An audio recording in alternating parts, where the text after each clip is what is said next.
بسم الله الرحمن الرحيم. يسر موقع أنا السلفي أن يقدم لكم هذه المادة. قل هذه سبيلي أدعو إلى الله على بصيرة أنا ومن اتبعني وسبحان الله وما أنا من المشركين. الحمد لله وكفى وسلام على عباده الذين اصطفى لا سيما عبده المصطفى وآله المستكملين الشرفا. أما بعد فإن أصدق الحديث كتاب الله وأحسن الهدي هدي محمد صلى الله عليه وسلم وشر الأمور محدثاتها وكل محدثة بدعة وكل بدعة ضلالة وكل ضلالة في النار. ثم أما بعد فقد شرعنا الأسبوع الماضي في مدارسة مقومات الإبداع العلمي، فذكرنا أو تكلمنا في أربع من هذه المقومات. بدأنا بالتمكن في العلم وهضم مسائله، وبينا أن ذلك يساعد عليه التخصص وأخذ العلم عن أهله وعدم الاكتفاء بالدراسة المنهجية وأخذ العلم على المسائل والجزئيات والتدقيق فيها وتقديم الأهم على المهم والأصل على الفرع. هذا فيما يتعلق بالمقوم الأول وهو التمكن في العلم وهضم مسائله. أما المقوم الثاني فهو حب الفن والاقتناع به، حب الفن أو العلم الذي تدرسه وأن تكون مقتنعا به. ثالثا الصبر وعدم استعجال النتائج. رابعا الانصراف الكلي للعلم ومواصلة البحث فيه. أما المقوم الخامس فهو التصور الصحيح للفن والتخطيط السليم له. فائدة هذا الأمر تكمن في جعل الإنسان يتملك الفن ويعرف موالجه ومخارجه، ليعرف أين يضع قدمه ومتى يستل قلمه، وما هي الثغرات في ذلك العلم التي تحتاج إلى بحث وتتبع واستقراء ليحاول سدها وملء فراغها. فالمقصود هنا أن الإنسان يعني يكون تصورا شاملا عن هذا العلم بأن يدرس كتابا يعتبر أبسط كتاب في هذا الفن ويحيط بمسائله بصورة عامة أولا ليكون تصورا عنه. أحيانا هذا التصور ينال الإنسان عن طريق قراءة فهارس بعض الكتب، فهرس الموضوعات، لكن يمكن أن يبدأ بقراءة كتاب بسيط أبسط ما يمكن، لا يستنكف، لأن بعض الناس يستكبر عن أن يقرأ كتابا مبسطا، يريد أن يقفز السلم ولا يصعد على الدرجات، يريد أن يصل مباشرة إلى أعلى درجة، فبالتالي ما يحصل شيئا، لأن مثل هذا خطأ وانحراف شديد جدا في طلب العلم. فلا بد أن يتواضع الإنسان ويقرأ أبسط علم في ذلك. ضربت مثالا لكم من قبل بفقه المعاملات. يعني بعض الإخوة الأفاضل أتوني وهم شيوخ كبار، دعاة كبار وعلى علم كبير، كانوا راغبين في التوسع في مدرسة فقه المعاملات، فنصحتهم بمدرسة فقه المعاملات من كتاب منهاج المسلم. والجزء المعاملات في منهاج المسلم في ذلك الوقت هو الكتاب الوحيد الذي كان متاحا كأبسط ما يكون في مدرسة الفقه في ذلك الوقت. فبعض الإخوة وجد في نفسه يعني كيف هم شيوخ كبار ودعاة طبعا يشار إليهم بالبنان، وكيف أنصحهم أن يقرأ في منهاج المسلم فصل أو الباب المتعلق فقط بالمعاملات. ثم بعدما يعني انتفعوا بهذه النصيحة ودرسوا بالفعل بدأوا بفك رموز فقه المعاملات أو يعني هذا المبدأ الذي يتكلم فيه تصور شامل لهذا الفن أو لهذا الباب من العلم، تصور كامل بدون تفاصيل وبدون تعمق وبدون ذكر خلافات وتحقيق أدلة وكذا وكذا، مجرد أن يكون تصورا عن موضوعات العلم ويفك رموزه واصطلاحاته وهذه الأشياء. فبعدما فرغوا من دراسته عادوا يشكرونني على هذه النصيحة، وصارحني بعضهم أنه وجد في نفسه يعني لما رشحت له كتابا بسيطا كهذا كيف يعني أنا هم ناس أفاضل وكبار وأنصحه بكتاب بسيط في غاية البساطة، هو أبسط كتاب كان موجود في ذلك الوقت. وفعلا وجدوا الفائدة في ذلك إنه بيفك الأول رموز العلم، يكون تصور شامل قبل أن يتعمق فيه. فهذا هو المطلوب، لأن كثير من الإخوة يصر على التعامل مع المجلدات الكبار وهو لم يتأهل لمدارستها. لو هيفضل يحقق كل مسألة ويقرأ التفاصيل اللي فيها سينشغل عن أبواب أخرى من العلم. كل واحد لابد له من إيه؟ من أرضية شاملة لكل العلوم، أرضية شاملة، ثم بعد ذلك يبدأ يصعد يعني رويدا في سلم التعلم.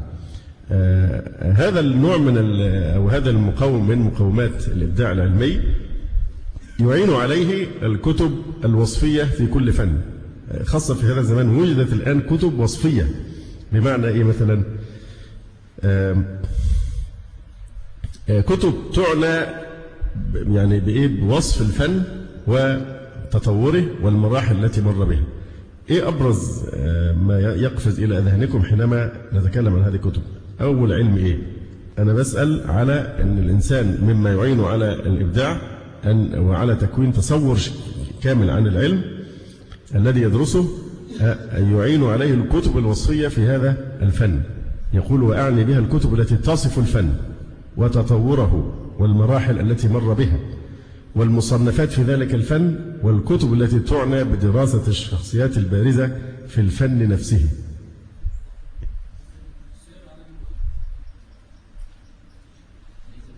أحسن. تاريخ تدوين السنة لا بأس، لكن مش هو أول شيء يقفز من هنا. احنا درسنا الموضوع ده قبل كده. عايزكم انتوا اللي تقولوا. تاريخ الفقه الإسلامي، تاريخ التشريع، هذا من العلوم الحديثة الآن موجودة في كل المناهج العلمية الراقية في الجامعات الكبرى كالأزهر أو غيره. لابد أنك عشان تدرس الفقه الأول بتدرس إيه؟ أو إلى جانب الفقه تدرس تاريخ التشريع الإسلامي.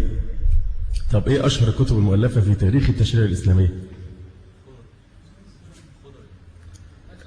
ممكن طبعا كتاب الشيخ محمد الخضري، مدخل الشريعة بتاع الدكتور عمر سليمان أشقر، من أفضل الكتب وأبسطها في هذا، يحقق الهدف تمام، وهذا هو الذي درسناه من قبل. أشهر كتاب إيه؟ في مجلدين، النص الأولاني في المذاهب الفقهية والنص الثاني في المذاهب السياسية والعقائدية. الكتاب أساسي جدا، من أشهر فقهاء المعاصرين في مصر الشيخ محمد أبو زهرة، له كتاب اسمه تاريخ التشريع الإسلامي أو تاريخ المذاهب الإسلامية. النصف الأول متعلق بالمذاهب الفقهية والنصف الثاني متعلق بإيه؟ بالمذاهب العقائدية والسياسية.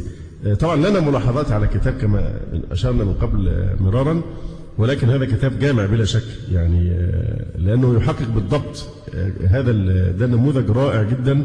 في طبعا تاريخ التشريع الإسلامي أيضا للدكتور عبد الكريم زيدان، ده علم من العلوم الحديثة التي اهتمت بها الجامعات في العصر المتأخر، وهي مادة مستقلة، تاريخ التشريع الإسلامي.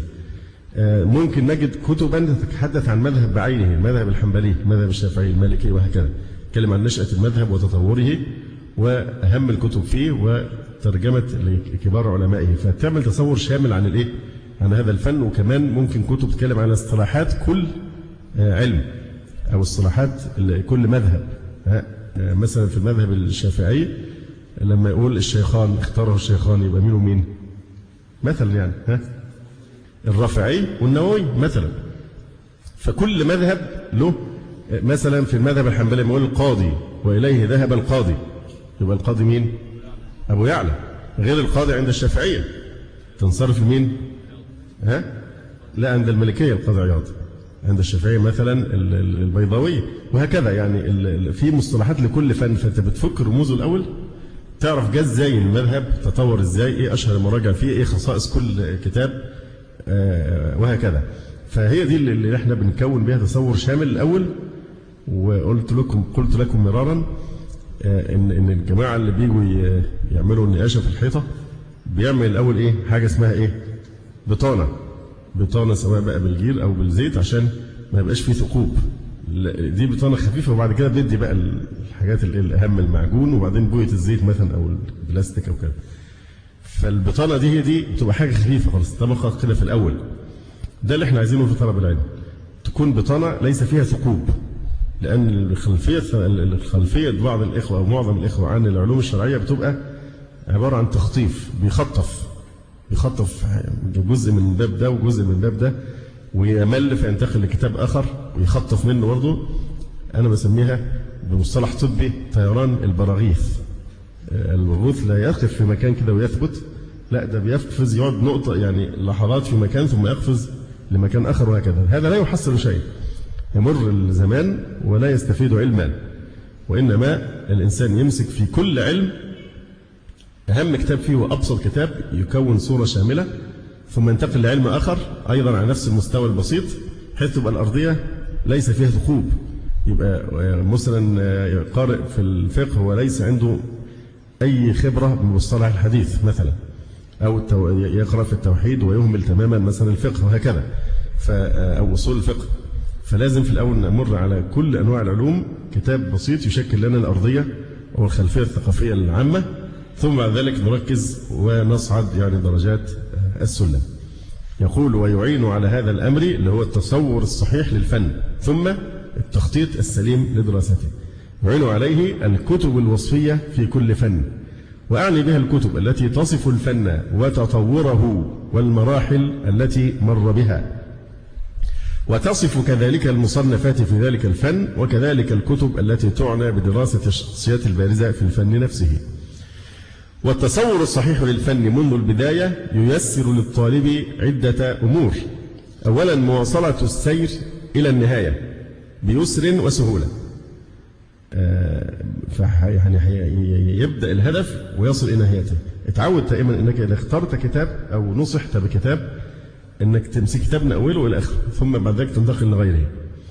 أما طيران البراغيث ما يفيدك شيء إطلاقا، ما يعلم الإنسان شيء، وإنما متى ما شرعت في دراسة الكتاب لابد أن تتمه. أما الملل أو تقول ممكن كتاب ثاني أو أبص طيب في الكتاب الآخر وتظل تنتقل من كتاب لكتاب، هذه فوضى لا تؤدي أبدا إلى طلب العلم. لكن لابد حتى لو اكتشفت بعد ما قرأت مثلا ربع الكتاب إنه لا مش هو ده الاختيار اللي كان صح، عود نفسك قول لا، حتى لو اختيار مش صح أكمله لآخره أولا، ثم بعد ذلك أخذ درس إن قبل ما أختار كتاب أسأل كويس ويعني أتحرك قبل الاختيار. لكن عود نفسك على هذا المبدأ. إذا يعني أمسكت كتابا لابد أن تتمه، ولا تشتت نفسك بأي قراءة أخرى حتى تنجز. ولا شك أنك بتكون نفسيا يعني يحصل نوع من الرضا بأنك أنهيت كتاب، أنجزت مهمة، غير الشخص اللي يعني يشتت نفسه. فالتصور الصحيح للفن منذ البداية ييسر لك مواصلة السير إلى النهاية بيسر وسهولة، كما قال الإمام الغزالي رحمه الله تعالى: كل علم لا يستولي الطالب في ابتداء نظره على مجامعه ولا مبانيه فلا مطمع له في الظفر بأسراره ومباغيه. يعني لابد الأول تأخذ تصور كامل وشامل عن العلم قبل أن تفصل في دراسته. كما قيل أيضا: من ضيع الأصول حرم الوصول. الأصول هي الكتب الأساسية في العلم، حتى ولو مختصرات في غاية اليسر والبساطة.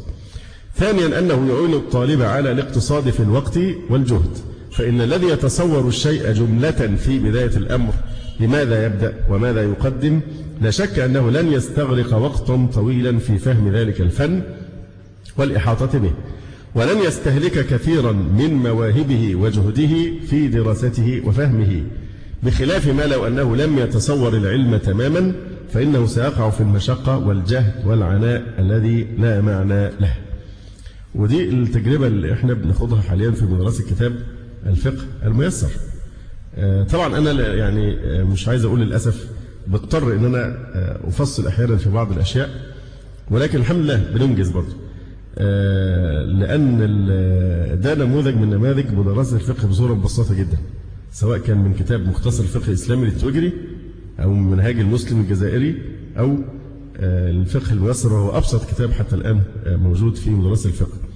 فمثل هذا الكتاب حتى لو اكتفيت بقراءته قراءة جردية، قراءة عابرة، وتقف فقط حتى تتفهم المسائل وهذه الأشياء والاصطلاحات وكذا، فهذا إنجاز عظيم جدا، لأنك بتكون أرضية شاملة عن محتوى علم الفقه. ما هي الأبواب التي وإيه ترتيب الأبواب والمصطلحات المهمة بتحفظها، فهذا في حد ذاته إنجاز. فطبعا لا شك أننا لو بإذن الله تعالى سنفرغ منه إن شاء الله يعني في مدة وجيزة. لكن لو بدأنا مثلا بكتاب المغني ابن قدامة سنبذل جهدا شديدا جدا في مدرسة هذا في حل الألفاظ وشرح العبارات وتخريج الأحاديث وكذا وكذا. يعني لا تطمح مباشرة الإتقان التام لكل المسائل، لأنك في هذه الحالة ستبقى محلك سر. لكن الهدف إيه؟ الهدف أن أفرغ من هذا الكتاب. ليس الهدف أن أنا أعمل حاشية على كتاب، كل واحد يمسك كتاب عايز يقعد يعلق عليه وينظر إليه بنظرة ناقدة. لا، خذ الكتاب كله على بعضه بصفة مجملة وخلي التحقيق في مرحلة أخرى فيما بعد. ليه؟ لأن الهدف هو إيه؟ تكوين تصور شامل وليس تحقيق المسائل. إذن الفائدة الثانية أنه يعين الطالب على الاقتصاد في الوقت والجهد، فإن الذي يتصور الشيء جملة في بداية الأمر بماذا يبدأ وماذا يقدم لا شك أنه لن يستغرق وقتا طويلا في فهم ذلك الفن والإحاطة به، ولن يستهلك كثيرا من مواهبه وجهده في دراسته وفهمه، بخلاف ما لو أنه لم يتصور العلم تماما فإنه سيقع في المشقة والجهد والعناء الذي لا معنى له. قد عانى من هذا الأمر كثير من العلماء، منهم العلامة الكبير الطاهر ابن عاشور رحمه الله تعالى. ما أشهر كتب العلامة الطاهر ابن عاشور؟ التحرير والتنوير، طبعا ده من أروع كتب يعني التفسير وأعظمها اهتماما بأسرار البلاغة والإعجاز القرآني. يقول العلامة الكبير الطاهر ابن عاشور رحمه الله تعالى: إني على يقين أنني لو أتيح لي في فجر الشباب التشبع من قواعد نظام العلم والتوجيه لاقتصدت كثيرا من مواهبي ولاكتسبت جما من المعرفة ولسلمت من التطوح في طرائق تبين لي بعد حين الارتداد عنها. مشيت في طرائق حتى بيقول لك التطوح، يعني زي اللي بيبقى في مفترق الطرق ومش محدد اللي واقف عند التقاطع، ده طريق لمطروح وده طريق لرشيد مثلا وده طريق للقاهرة، يعني بيتجول ينفق عمره على مفترق الطرق، يمشي في الخط ده شوية يرجع تاني وبعدين يروح الطريق الآخر ويرجع ويرتد. فده التطوح، يقضي ينفق عمره وأزهى فترات حياته في تقاطع الطرق. لماذا؟ لأنه لم يحسن اختيار الطريق المباشر من البداية، يحدد الهدف بإيه؟ بوضوح ثم يمضي فيه بدون تردد.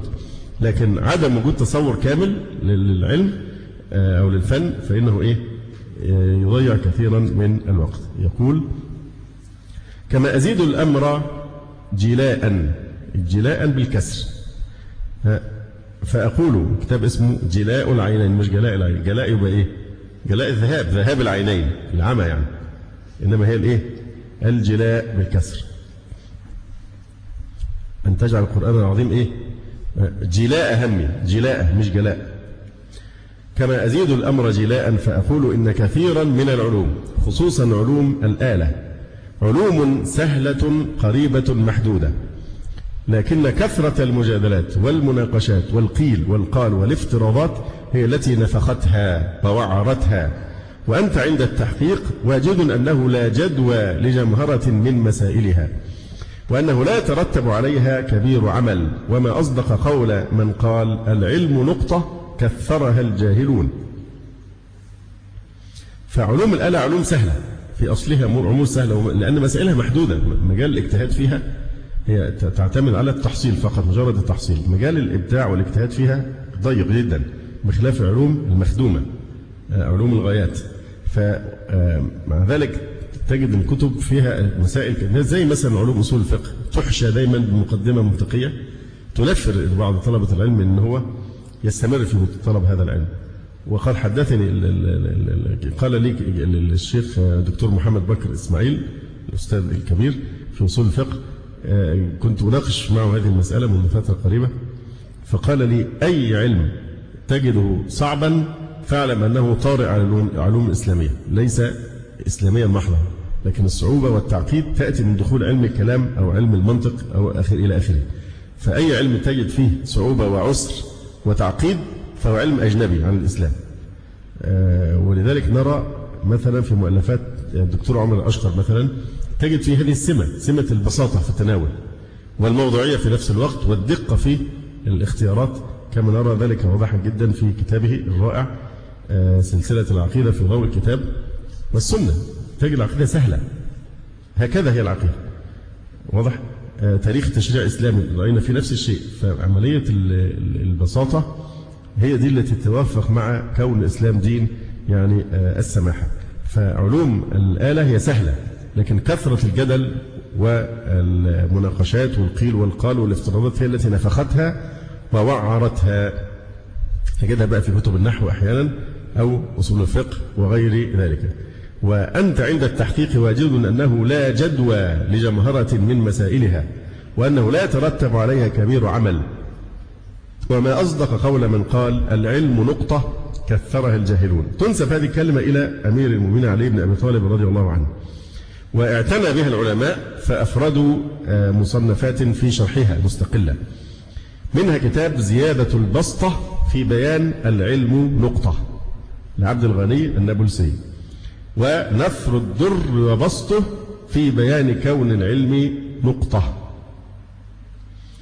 للإغريسي الجزائري. وهناك بعض العلماء حملوه على محمل آخر، قالوا الفريق الأول طبعا قالوا العلم نقطة كثرها الجاهلون حينما أضافوا إليها الأشياء التي عقدتها وصعبتها. هناك محمل آخر لنفس الكلمة، قالوا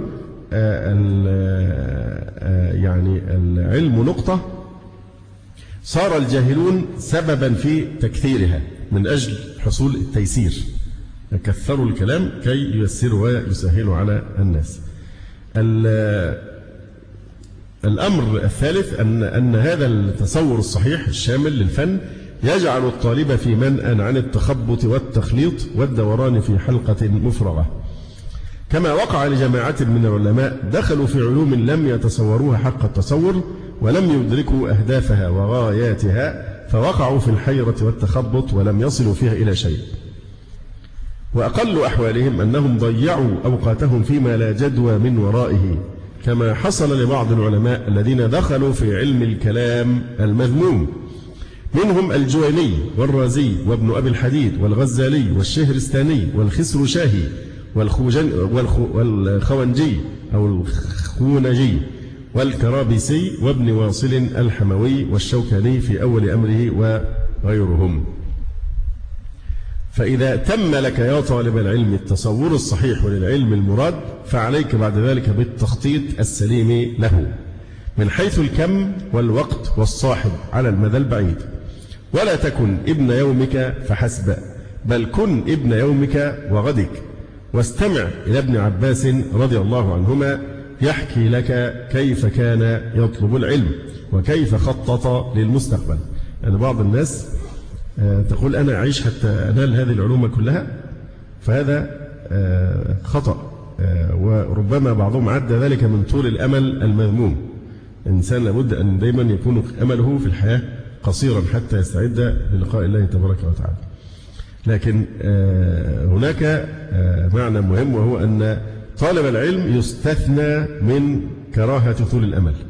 طالب العلم يفتح له باب طول الأمل، لأنه لو لم يطل أمله لن يحصل شيء من العلم. الحافظ ابن حجر لو لم يطل أمله أنه يبقى حتى يفرغ من تأليف فتح الباري لما حصل تنفيذ لهذا يعني الإخراج لهذا الكنز الذي هو قاموس السنة بحق. فطالب العلم يستثنى من مسألة كراهة طول الأمل، بل بالعكس طالب العلم لأنه يؤمل أن يبقى لكي ينجز ويطلب العلم. لولا طول الأمل لن يحصل، ولولا طول الأمل لم يصنف. فلابد أن يخطط الإنسان للمستقبل في طلب العلم. أخرج الحاكم عن ابن عباس رضي الله عنهما أنه قال: لما قبض رسول الله صلى الله عليه وسلم قلت لرجل من الأنصار: هلم فلنسأل أصحاب رسول الله صلى الله عليه وسلم فإنهم اليوم كثير.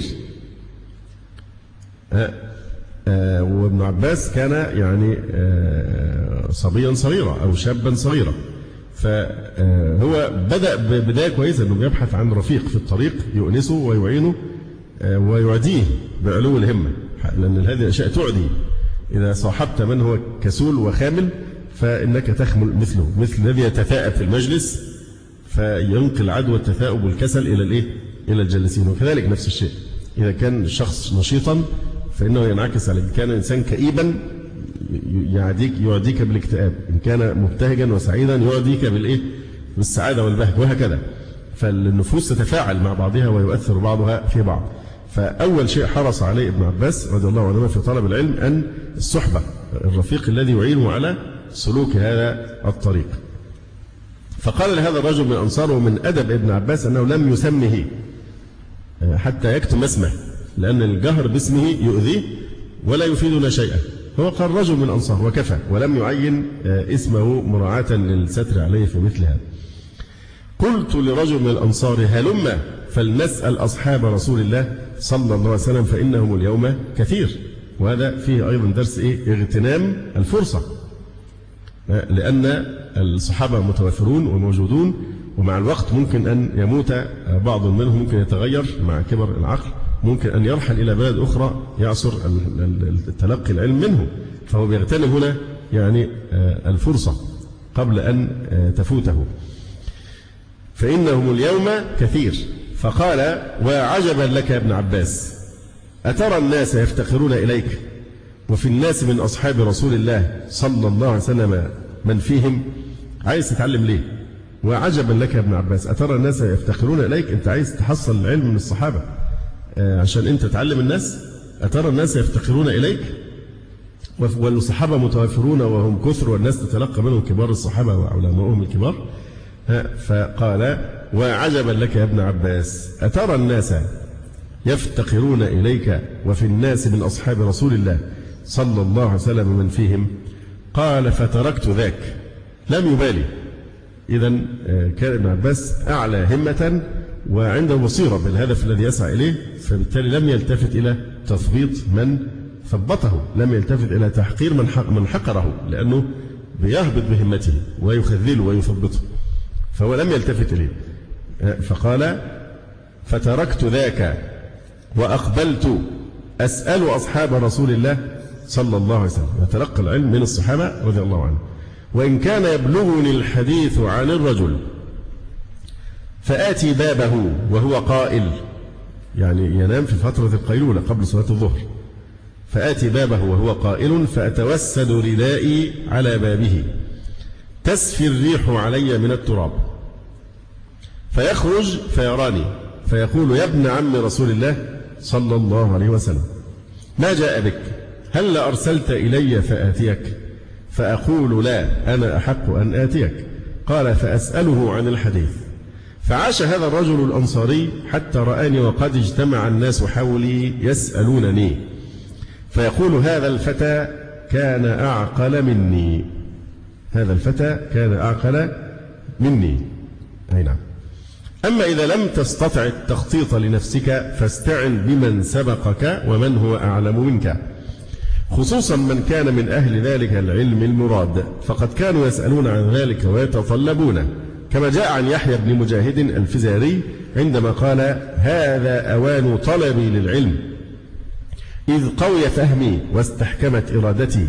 قال بعض تلاميذه له فعلمنا الطريق لعلنا ندرك ذلك باستقبال أعمالنا. قال نعم، كنت آخذ من كل علم طرفا، فإن سماع الإنسان قوما يتكلمون في علم وهو لا يدري ما يقولون غمة عظيمة.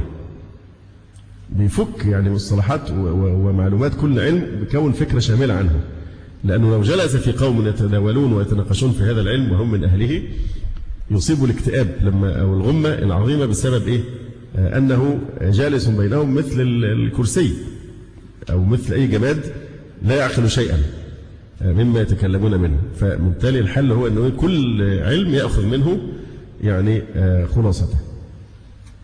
ثم إذا حصل لك ذلك من التصور الجيد والتخطيط السليم فالتزم به وعض عليه ولا تضيع شيئا منه أو تؤخره لأي سبب كان، واجعله واجبا عليك وفرضا لازما لا تنفك عنه. ولا تنسى أن أحب الأعمال إلى الله ما كان ديمة وإن قل. وكان الإمام أحمد يقول يعجبني أن يكون للرجل ركعات من الليل والنهار معلومة، فإذا نشط طولها وإذا لم ينشط خففها. يعني يجعل ورده من التنفل عدد معين من الركعات سواء بالنهار أو بالليل، فإذا نشط طولها يعني لكن نفس العدد، مثلا 5 ركعات 11 ركعة وهكذا، فيحافظ على العدد. فإن كان عنده نوع من الكسل أو الفتور أو المشقة أو المرض أو نحو ذلك يقصر، يحافظ على العدد لكن إيه يقصرها، لكن إذا ويخففها، لكن إذا وجد نشاطا يحافظ على نفس العدد ثم يطولها. لكن العبرة بأنه دايما محافظ على عدد إيه ثابت، ورد ثابت لا ينزل عنه. وقد مرت أخبار نفر من أهل العلم كانوا يلتزمون برنامجا يوميا محددا، ولا يمكن أن يؤثر عليهم أي مؤثر في تسلسل برنامجهم مهما كان ذلك المؤثر. ودي نوع من التربية بالعادة، أن الإنسان يبقى في روتين معين في حياتي كنوع من الاعتياد عليه، لا يخرج عنه أبدا مهما كانت الظروف، يواظب على هذا الترتيب في حياته.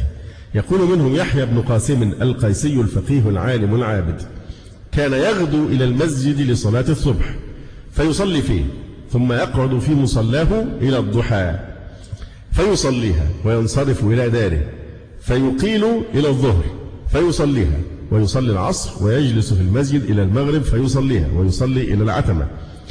يقول وتزوج بامرأة فدخلت عليه في السحر وقت خروجه إلى المسجد، فسلم عليها ودعا لها، ثم خرج فلزم ترتيبه ولم يدعه. وهذا في ليلة زواجه، حتى في ليلة زواجه لم يغير أي شيء من برنامجه اليومي. ودي إدارة الوقت، أو يعني فن مهم جدا من الفنون الناجحين في حياتهم عموما، أو في أي نوع من العلوم وليس فقط العلوم الشرعية. إدارة الوقت ومحافظة على ميزانية الوقت، لأن الإنسان لو ترك وقته نهبا لكل طارق سيضيع عمره، وعمره لن يعيشه هو، لكن سيعيشه هؤلاء الناس الذين يطرؤون له في كل وقت. لأن كثير من الناس يكون عنده نوع من الأنانية، يفكر فقط في نفسه، فهو لا يأتيك إلا إذا كان خلص شغله، خلص التزاماته، وهو محتاج إلى أن يزور شخصا مثلا معينا، لا يفكر أنه يستأذن أولا، أو هل هو ظروفه مناسبة أم لا. هو لم يفكر أن يأتي إلا لأنه فرغ من واجباته. فلا بد الإنسان لا يشغل المشغول. تأكد أولا أن الطرف الذي تقصده يناسب له أن توقفه في الطريق أم لا، يناسب له أن تطرق عليه بيته أم لا. لأن في هذه الحالة والإنسان طرق وقته، أو محبس الوقت، المحبس في إيد الناس عابري السبيل اللي في الشارع، اللي رايح واللي جاي، يقفل المحبس أو يفتحه بهواه، هو سيكون ضحية. حتى إن كان مثلا متميزا في طلب علم أو في خطابة أو في تصنيف أو كذا، لن يبقى هذا الشخص الذي يحبه وينتفع منه، سيصبح إنسانا هلاميا لا إتقان في عمله. لكن المفترض أن كل إنسان يبقى محبس الوقت في يده، هو الذي يستطيع أن لأن ناس كثيرة تشتكي أن الناس تفعل كذا وكذا. أحد الإخوة الأعزاء جدا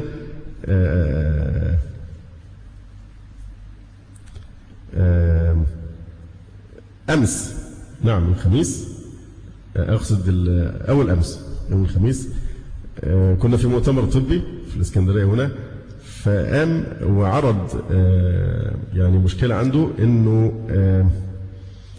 الناس بتضيع وقته، إنه بينشغل كتير جدا ويقصر في واجباته الأسرية وكذا وكذا إلى آخره.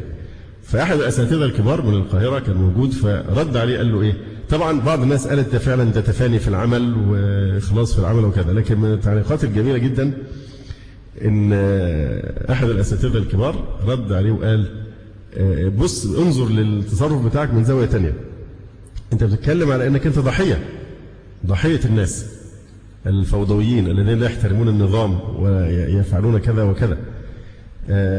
في قاعدة في علم أصلا موجود في علوم النفسية اسمه فيكتيمولوجي، يعني علم الضحية. ده علم، ومن ضمن الأساسيات في هذا العلم أن كل ضحية لها دور فيما يحدث لها. لازم أي ضحية لها دور. دايما بيكثر الكلام جدا في الجزئية دي لما بيتكلموا على حوادث الاغتصاب وكذا وكذا. فلما تيجي بتحلل القصة جت ازاي، دايما بيكون الفتاة المتبرجة أو التي تخلو برجل في طريق عام أو نحو ذلك هي التي جرأت هؤلاء القوم على وقوع هذه الجريمة كما سمعنا ذلك مرارا وقرأناه. فدايما الضحية مش بريئة، يعني الضحية لها بصورة أو أخرى دور في إيه؟ فيما يقع عليها. في هذا النموذج اللي كنا بنناقشه، هذا الشخص نتيجة إن هو عود الناس على إن هم اللي يتحكموا في محبس الوقت بتاعه، وهو اللي يشجعهم على هذه الفوضوية، مش بيقف وقفة حاسمة يعني ينبههم إلى أن دي في نوع من الأنانية. هنا لازم الإنسان يبقى في نوع من التوازن الذي علمنا إياه الرسول عليه السلام في حديث إيه؟ إن لربك عليك حقا، وإن لأهلك عليك حقا، وإن لزورك عليك حقا، وإن لعينك عليك حقا، وإن لبدنك عليك حقا. في الآخر جاب القاعدة العامة إيه؟ فأعطي كل ذي حق حقه.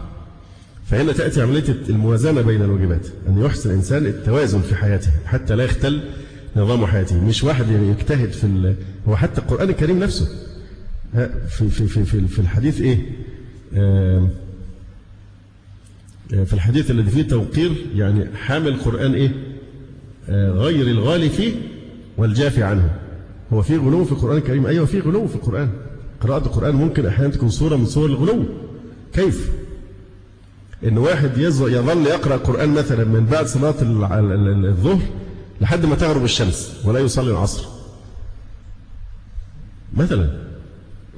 فممكن هي قراءة قرآن لكن في غلو فيها، إن هي طغت على واجب أهم، لأن صلاة العصر في وقتها أهم من أي شيء آخر. واضح؟ فعملية الموازنة بين الواجبات دي مهمة جدا. فأعطي كل ذي حق حقه.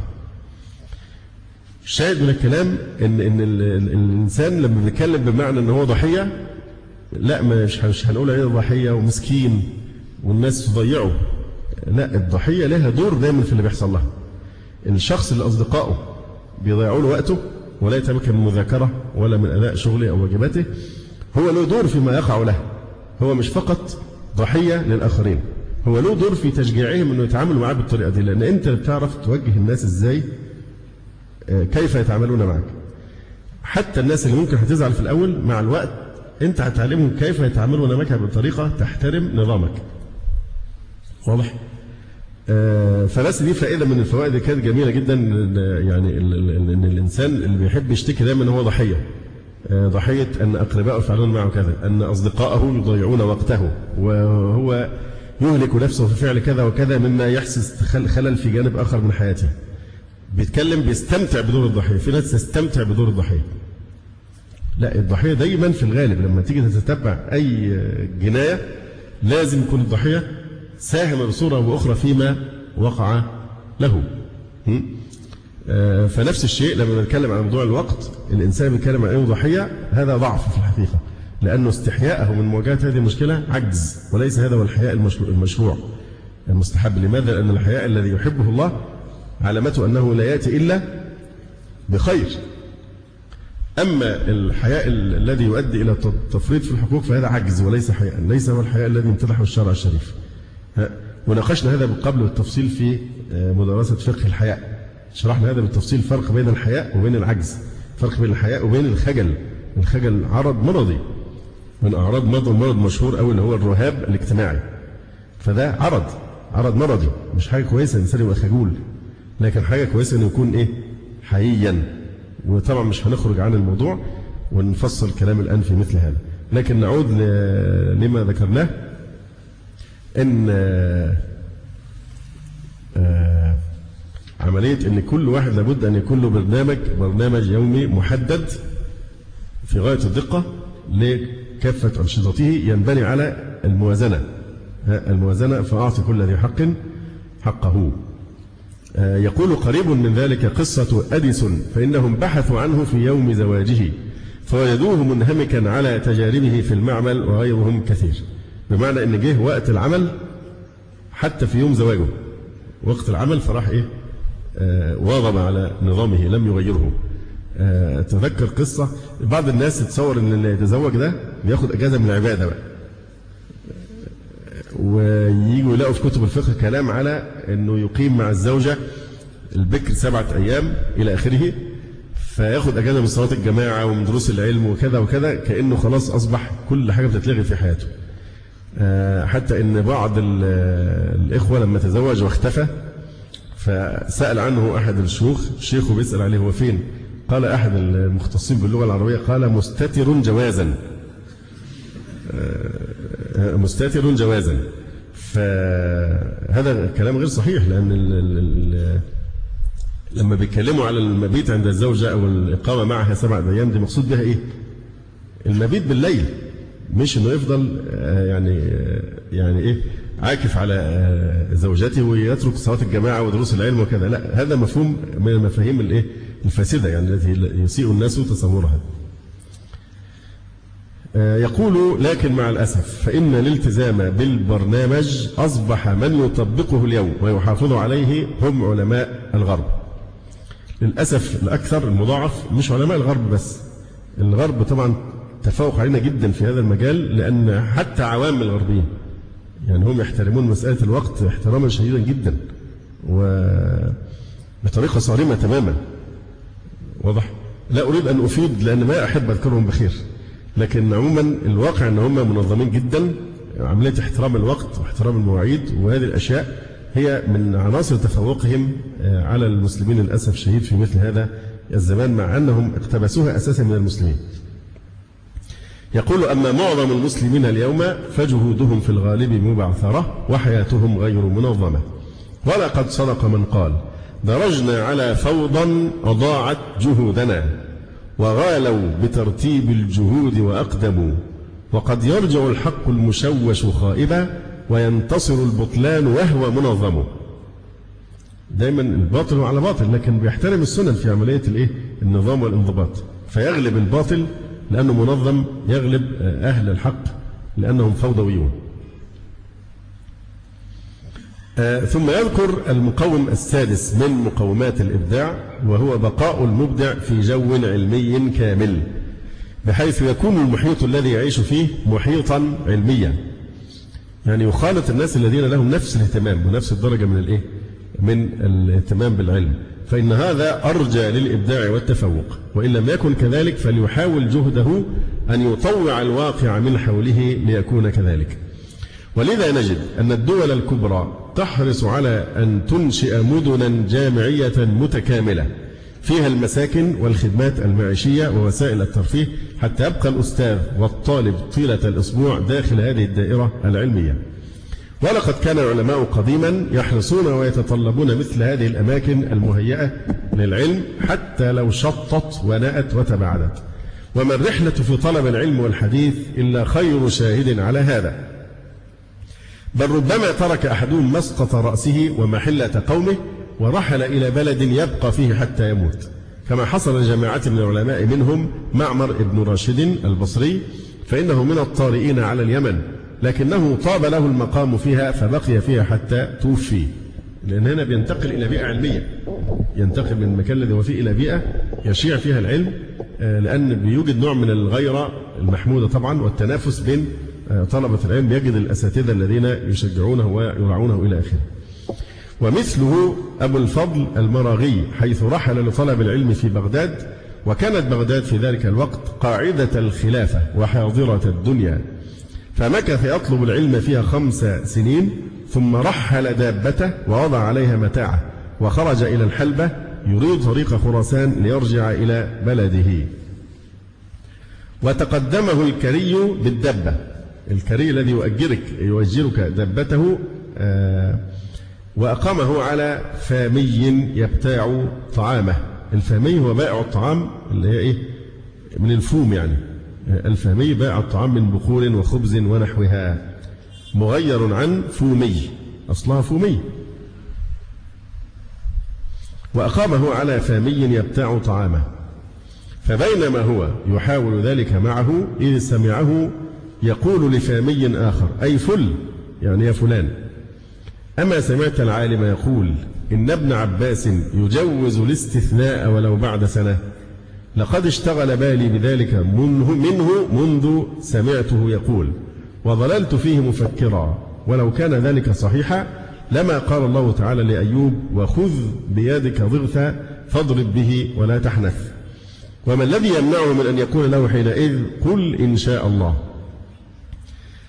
فلما سمعته يقول ذلك قلت بلد يكون الفاميون به من العلم في هذه المرتبة أخرج عنه إلى المراغة وهي أذربيجان لا أفعله أبدا. واقتفى أثر الكري وحلله من الكراء وصرف رحله وأقام ببغداد حتى مات.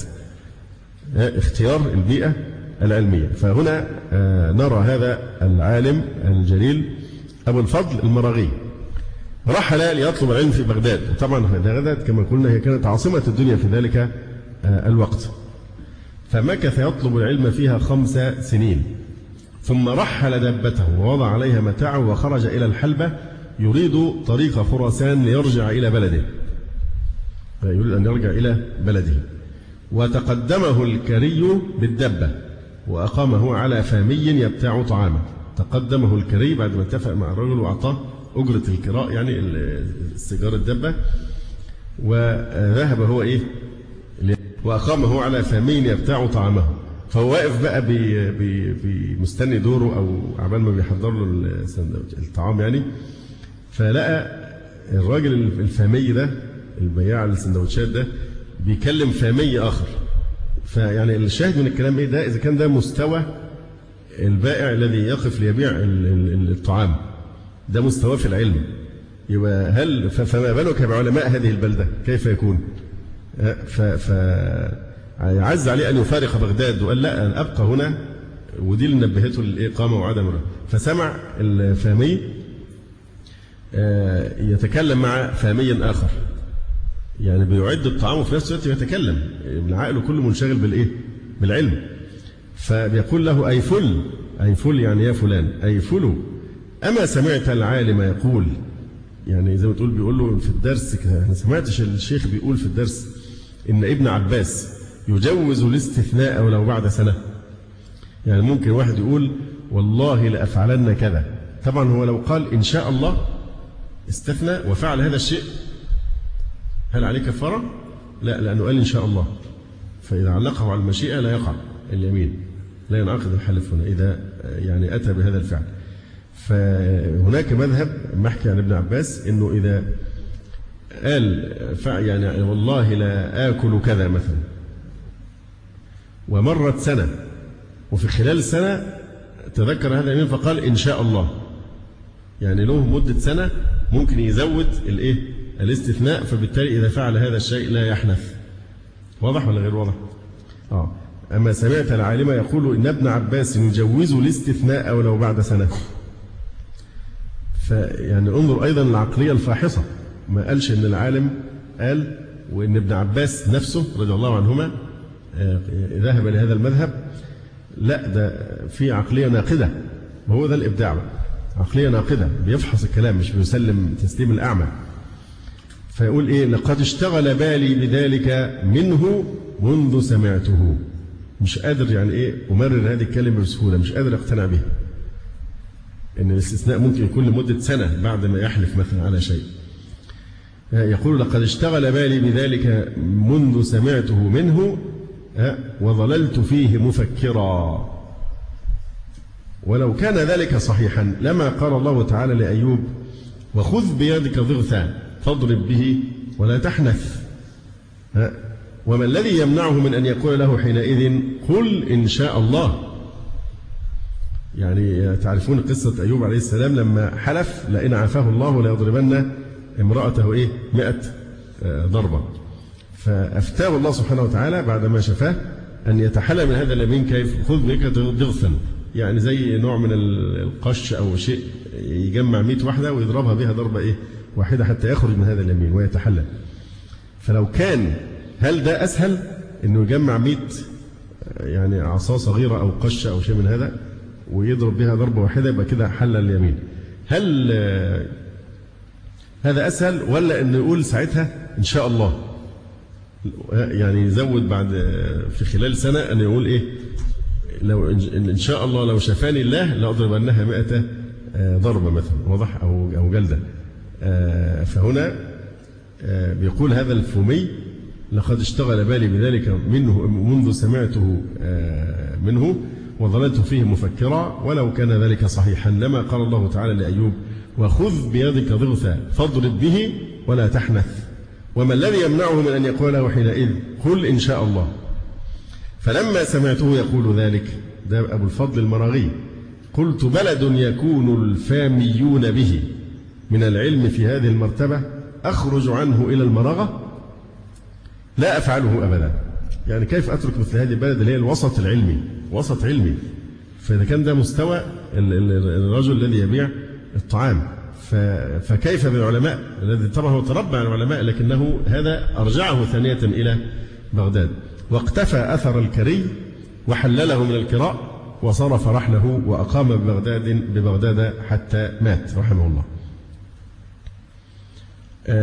لو كنت الإسعاف الوقت كنت حضرت لكم قصة أيضا هي موجودة في معجم الأدباء، قصة الفقيه اللص، أو التعبير أدق اللص الفقيه. قصة واحد لص تعرض لأحد العلماء في الطريق يسرقه، ودارت بينهم مناقشات علمية على أرقى مستوى علمي. فإذا كان أيضا هذا فقه اللص فكيف بالعلماء يعني. لما مر العز بن عبد السلام بالكرك، هو العز عبد السلام كان في دمشق، فغضب عليه والي دمشق فترك البلدة ومضى إلى غيرها، فمر في الطريق بالكرك، تلقاه واليها بالترحاب وسأله الإقامة عنده. يتمنى طبعا العز عبد السلام يقيم عنده في الكرك، فقال له العز بلدك صغير على علمي، بلدك صغير على علمي. فهذا أيضا فيه إشارة، إنسان يختار المكان، وده بيحصل من حتى طلبة العلوم الدنيوية، بيختار الجامعة الموثقة والجامعة المشهورة والمستوى الأعلى. فكذلك في العلم الشرعي الإنسان يحرص أن يتواجد في بيئة علمية راقية من الناحية يعني العلمية. فقال له العز بلدك صغير على علمي. فهذا أيضا حرص على البيئة التي تتلقى العلم وتتشوف إليه. يقول عليه فليحرص طلاب الجامعات على الاستفادة من كل لحظة يقضونها أثناء دراستهم الجامعية، لأن الفترة محدودة والوقت يمر مر السحاب. سابعا التقصي في البحث والاستفادة ما أمكن من الغير، والبداية من حيث انتهوا، وهذا يغفل عنه كثير ممن يريد أن يبدع، فإن الإنسان لا يستطيع أن يبدع في مسألة أو علم إلا إذا أحاط بجوانب الموضوع وأمسك بتلابيبه وتملك ناصيته، عندها يكون طرحه قويا ناضجا، وعندها يقر له القاصي والداني. كذلك فإنه يجب على المبدع الاستفادة من كل أحد صغيرا كان أو كبيرا، فلا يحتقر أحدا، لأن الحكمة ضالة المؤمن وقصده. كما أنه ينبغي أن يبدأ من حيث وقف غيره، ولا يكرر جهود سلفه فيجتر المسائل كما هي دون أن يحاول أن يضيف شيئا، بل يزيد عليها ويضيف إليها ويسعى في تطويرها وتحديثها ما أمكن، ولو أن يعيد طرحها في قوالب جديدة تناسب عصره. وما التكنولوجيا المعاصرة وتطورها الحثيث إلا خير شاهد على هذا الأمر. وليس عيبا أن يستفيد الإنسان من جهود من سبقه، فإن شيخ الإسلام ابن تيمية رحمه الله تعالى ربما قرأ في تفسير الآية الواحدة 100 تفسير قبل أن يدلي فيها بدلوه. 100 تفسير في الآية الواحدة قبل أن يدلي فيها بدلوه. تعرفون أن شيخ الإسلام رحمه الله تعالى كان له اختصاص بعلم التفسير، كان التفسير أحب العلوم إلى شيخ الإسلام ابن تيمية، ولا شك أن من يقرأ في تفسير ابن تيمية لبعض الآيات التي أو السور التي تعرض لتفسيرها بصورة شاملة يتقطع قلبه من الحسرة على أن ابن تيمية يعني لم يفسر القرآن كله تفسيرا كاملا، لأنها درر وكنوز وجواهر لا تقدر بثمن. أي نعم. هذا مع رسوخ قدمه في العلم وإمامته فيه، فكيف بمن هو دونه؟ ثم يناقش بعد ذلك حوافز الإبداع العلمي، وهي الأمور التي تساعد الإنسان في عمله الإبداعي وتوصله إلى أفضل النتائج وأحسن العوائد، كما أنها تحفزه وتنشطه وتعينه على المواصلة والمتابعة، لأن الحوافز هي التي تعمل دور حجرة الإشعال في موتور السيارة. اللي بيحصل فيها الشرارة والبنزين موجود، فبإيه بيحولوا إلى طاقة تحرك السيارة. فهذه الحوافز هي التي تحرك المبدع للإنجاز. أول هذا النوع من الحوافز هو الحوافز المادية والمعنوية، ويتناول فيها 4 حوافز: توفير الضروريات والحاجيات والكماليات الشخصية للمبدع. ثانيا توفير الجو العلمي الملائم للمبدع. ثالثا تمكين العالم من تخصصه الذي يرتاح إليه ويبدع فيه. رابعا تقدير المبدعين ورفع منزلتهم في الناس. كل هذا يصب في إيه؟ في الحوافز المادية والمعنوية. ثانيا المنافسة الشريفة. ثالثا الصدمة النفسية. رابعا الزمان والمكان. خامسا الاهتمام بالصحة والنشاط. أما أول هذه الحوافز فهو الحوافز المادية والمعنوية، سواء كانت من الدولة أو من المجتمع. تتمثل أولا في الآتي: أولا توفير الضروريات، الملبس والمأكل والمسكن إلى آخره.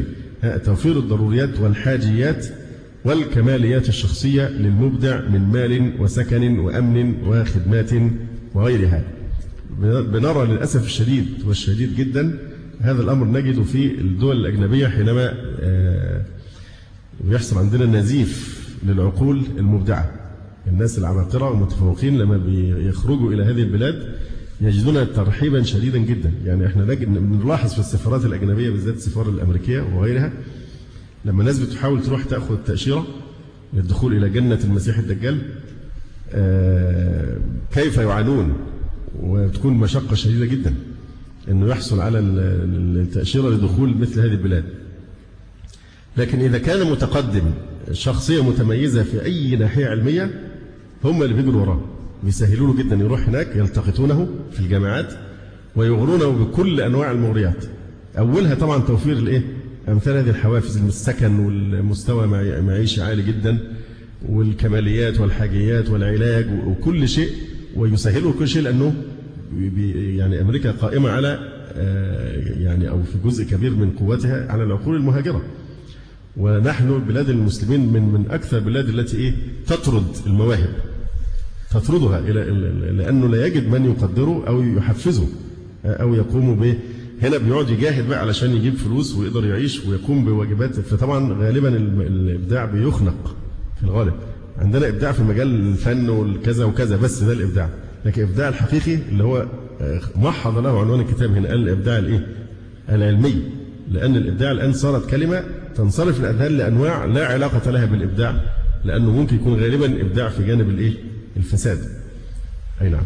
لكن فنلاحظ الشباب أو الباحثين الذين يذهبون لهذه البلاد يجتهدون في سرقة عقولهم ويوفرون له كل الإمكانيات، لأنه هو طبعا عالم مادي، مش ممكن يبذل المادة إلا أنه عارف أن المقابل هيكون أجدى عليه بكثير، زي ما حصل مع أحمد زويل وغيره من هؤلاء الناس، أنه هو عارفين هم هيستفيدوا أكثر بكثير مما يفيدونه. فهي أيضا نظرة مادية مصلحية، أن أمثال هذه العقول بتختصر الطريق عليهم يعني توفر لهم إنجازات ليس من السهل الحصول عليه من الأشخاص العاديين. فلذلك يغرون دائما الباحثين والمتفوقين بالإقامة هناك، وهم اللي بيجروا وراهم. حتى أن الواحد منهم لما يجي هنا هم السفارة تقعد تتصل بيه، أنت هتطول هنا، أنت كذا، بيحصل فعلا. فإذا أول هذه العوامل توفير الضروريات والحاجيات والكماليات الشخصية للمبدع من مال وسكن وأمن وخدمات وغيرها، وذلك حتى يتفرغ للعمل والإنتاج. فإن الذهن المشغول لا يمكن أن يتوفر على عمل فضلا عن أن يبدع. كما قيل: لن يدرك الحكمة من عمره مشتغل في خدمة الأهل، ولن ينال العلم إلا فتى خال من الأفكار والشغل. لو أن لقمان الحكيم الذي سارت به الركبان في الفضل بلي بفقر وعيال لما فرق بين التبن والبقل. ثم لا بأس أن نجعل منزلته في العلم وقدرته على الإنتاج والإبداع هي المقياس في زيادة الحوافز المادية أو المعنوية أو تقليلها. يعني إن كان حسب مستواه الإبداعي كل ما كان أقوى كل ما تزاد الحوافز. وهذا أمر لا حرج فيه شرعا، فقد قال النبي صلى الله عليه وآله وسلم في ذروة سنام الإسلام وهو الجهاد، قال: من أقام البينة على أسير فله سلبه. من أقام البينة على أسير أنه هو الذي أسره فله سلبه، يعني يملك ما كان يملكه من السلاح والأموال ونحو ذلك. وقال صلى الله عليه وسلم: من قتل قتيلا له عليه بينة فله سلبه، وهذا أخرجه الشيخان. فأباح للمجاهد أن ينفرد بسلب الأسير والقتيل دون البقية لزيادة عمله وجهده. وفي مسند الإمام أحمد أن عمر بن الخطاب رضي الله عنه خطب الناس يوم الجابية فقال: إن الله عز وجل جعلني خازنا لهذا المال وقاسما له، ثم قال: بل الله يقسمه، وأنا بادئ بأهل النبي صلى الله عليه وسلم ثم أشرفهم. ففرض لأزواج النبي صلى الله عليه وسلم 10,000 إلا جويرية وصفية وميمونة. فقالت عائشة: إن رسول الله صلى الله عليه وسلم كان يعدل بيننا، فعدل بينهن عمر. ثم قال: إني بادئ بأصحاب المهاجرين الأولين، فإن أخرجنا من ديارنا ظلما وعدوانا، ثم أشرفهم. ففرض لأصحاب بدر منهم 5,000، ولمن كان شهد بدرا من الأنصار 4,000، ولمن شهد أحدا 3,000. قال: ومن أسرع في الهجرة أسرع به العطاء، اللي هاجر قبل الثاني الذي سابق إلى الهجرة، ومن أبطأ في الهجرة أبطأ به العطاء، فلا يلومن رجل إلا مناخ راحلته. فهنا نلاحظ مبدأ أن الحوافز تكون على قدر السبق والإبداع في ما فعله هذا الإنسان، يعني مراعاة مقامات الناس في مثل هذا. ولا شك أن الاشتغال بالكسب والبحث عن لقمة العيش والصفق في الأسواق ملهٍ عن العلم شاغل عن التحصيل، فكيف بالإبداع والتفوق؟ وقد أشار إلى هذا المعنى أبو هريرة رضي الله تعالى عنه كما في الصحيحين، حيث قال: إنكم تقولون إن أبا هريرة يكثر الحديث عن رسول الله صلى الله عليه وسلم، وتقولون ما بال المهاجرين والأنصار لا يحدثون عن رسول الله صلى الله عليه وسلم بمثل حديث أبي هريرة. وإن إخوتي من المهاجرين كان يشغلهم الصفق بالأسواق، وكنت ألزم رسول الله صلى الله عليه وسلم على ملء بطني، فأشهد إذا غابوا وأحفظ إذا نسوا. إنه كان متفرغا، يعني كان أبو هريرة من إيه؟ من أهل الإيه؟ الصفة. بعض الناس تحسب أن أهل الصفة دول ناس كسالى لا عمل لهم وقاعدين بس يعني الناس تتصدق عليهم. لا، أهل الصفة ناس كانوا محجوزين في المسجد، ومكانهم معروف حتى الآن في المسجد النبوي الشريف. فهي دي الصفة اللي كانوا يجلسون تحتها.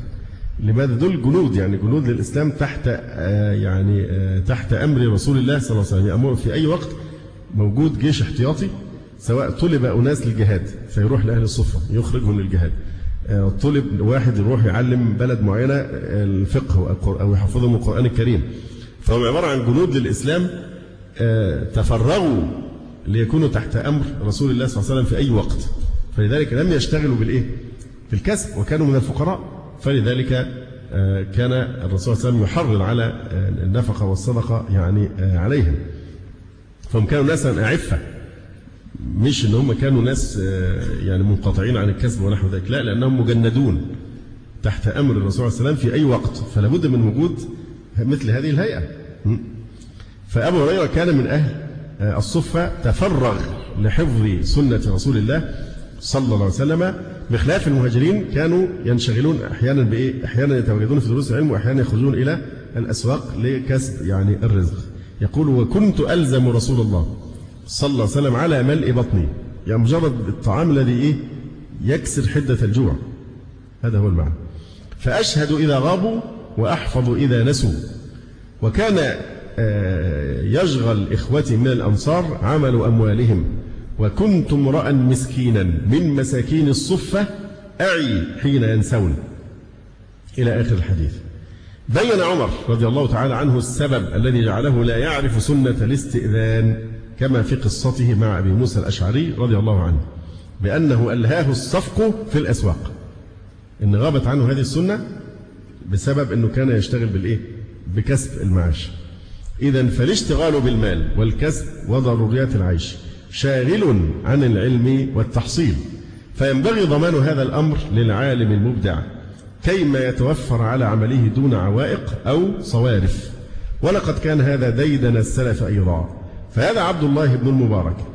طبعا هنا لازم نستصحب معنى مهما جدا، وهو أن هذه الكفاية تحصل من هيئات عامة مش من أفراد. يعني المبدع ما ينفعش يعيش على التسول من الناس أو القروض مثلا الاستدانة ونحو ذلك، لكن ده كلام أن دولة هي التي تتبنى المبدعين فتنفق من بيت مال المسلمين من الميزانية العامة، الأوقاف مثلا، الخزانة العامة ونحو ذلك. حتى لكن ما حدش يتصور ان المبدع يقول يعتذر انه عشان يبقى مبدع يعني يمد يده للناس، لان هذا لا يتوافق مع يعني كرامة او عزة طالب العلم. يقول ولقد كان هذا ديدن السلف أيضا. فهذا عبد الله بن مبارك كان يفرق المال على العلماء والمحدثين ليتفرغوا لنشر العلم، ليس في بلده فحسب بل في سائر البلدان والأمصار، حتى عوتب في ذلك فقال إني أعرف مكان قوم لهم فضل وصدق، طلبوا الحديث فأحسنوا طلبه، لحاجة الناس إليهم احتاجوا، فإن تركناهم ضاع علمهم، وإن أعناهم بثوا العلم لأمة محمد صلى الله عليه وسلم، لا أعلم بعد النبوة أفضل من العلم. وهذا عبد الله بن طاهر أمير خراسان رتب لأبي عبيد القاسم ابن سلام أو ابن سلام في كل شهر 10,000 درهم لما وضع كتابه في غريب الحديث. فهنا هيئة عامة كما ذكرنا، أو كانت صلة الإخوان فيما مضى في الأزمان الغابرة، إن كان كما ترون من عبد الله بن مبارك أو غيره من الأئمة. الإمام مالك لما أعطى الشافعي أموالا طائلة ليعينه على التفرغ لطلب العلم، دي من الأشياء التي اندرست يعني في مثل هذا الزمان. يتعسر جدا أن نجد من يفعل مثل هذا، صعب جدا، لكن الأساس هو أن تكون هيئات عامة كما نرى، حاكم أمير أو نحو ذلك هو الذي يعطي. أما من أحد الناس فيعني هذا فيه يعني تفصيل. فانظر إلى الأمير عبد الله بن طاهر أمير خراسان، لما أبو عبيد القاسم بن سلام ألف كتابه في غريب الحديث، فرتب له مرتب اللي هو 10,000 درهم في كل شهر، وعلل ذلك بقوله إن عقلا يعين صاحبه على عمل هذا الكتاب حقيق ألا يحوج المعاش. إن عقلا يعين صاحبه على عمل هذا الكتاب حقيق ألا يحوج المعاش، يعني لا نلجئه، لأنه مثل هذا العقل الذي ينتج هذا الإبداع لابد له من احتياجات أساسية. فماذا يفعل؟ إذا اشتغل بالمعاش تعطل عن الإبداع، فبالتالي يكفى جانب المعاش ليتوفر على يعني الإبداع. إن عقلا يعين صاحبه على عمل هذا الكتاب حقيق ألا يحوج المعاش. وغير خاف ما كان يصنعه الخلفاء الأمويون والعباسيون وغيرهم من التشجيع على العلم والإنفاق عليه بسخاء، حتى كان بعضهم يزن الكتاب الذي يؤلفه له العالم بثقله ذهبا، يضع الكتاب في كفة ويثقله بالذهب بالكفة الأخرى ويدفعه إلى هذا العالم. فانظر إلى تشجيع يعني خلفاء المسلمين للعلم يعني فيما قبله. لذا فإنه يتوجب على حكومات الدول الإسلامية وأصحاب الأموال فيها الإنفاق بسخاء على المراكز والمؤسسات والهيئات العلمية في كافة المجالات والتخصصات. وبشيء من الموازنة بين الواقع في البلاد الإسلامية والواقع في الغرب نجد أن دول أوروبا وأمريكا والصين واليابان حتى الصين أولت هذا الجانب عناية فائقة، ولذلك تقدمت في مجالات وميادين العلوم التطبيقية تقدما هائلا. وحسبك أن تعلم أن مركزا من المراكز العلمية الكثيرة في الولايات المتحدة الأمريكية واسمه مركز أبحاث الخلق، يعني يهتم بالبحث عن أصول الإنسان وتطوراته، يعمل في هذا المركز أكثر من 450 عالما. فما هي الفائدة التي ستجنيها أمريكا من هذا المركز الضخم في حضارتها المادية المعاصرة؟ اللهم إلا تشجيع العلم والعلماء في كافة المجالات. ولهذا لا يستغرب أن يؤدي هذا البذل والسخاء عندهم إلى استنزاف عقول إسلامية كثيرة هاجرت إلى بلاد الغرب بحثا عن هذه الحوافز التي لم يتوفر لها أقل القليل منها في بلادها، خصوصا الحوافز المادية منها. وهذه الهجرة إلى بلاد الكفار والاستقرار فيها مع كونها غير جائزة شرعا في أكثر الأحوال لما يترتب عليها من المفاسد الكثيرة، إلا أن الحكومات الإسلامية تتحمل النصيب الأكبر من جريرة ضياع هذه العقول وهجرتها إلى الأعداء. فإلى متى يستمر هذا النزيف؟ إن العقل المسلم اليوم والمهارات والسواعد الإسلامية تشكل مساحة كبيرة في آلية التقدم العلمي والتقني في الغرب، بل قد تستغل هذه العقول وتوجه ضد المسلمين، كما حصل في قصة الربان أحمد ابن ماجد السعدي، ومثله الحسن ابن محمد الوزان الملقب بليون الأفريقي، استغلهما الإفرنج للنيل من الإسلام وأهله. طبعا ابن ماجد معروف جدا بدوره في الكشوفات الجغرافية.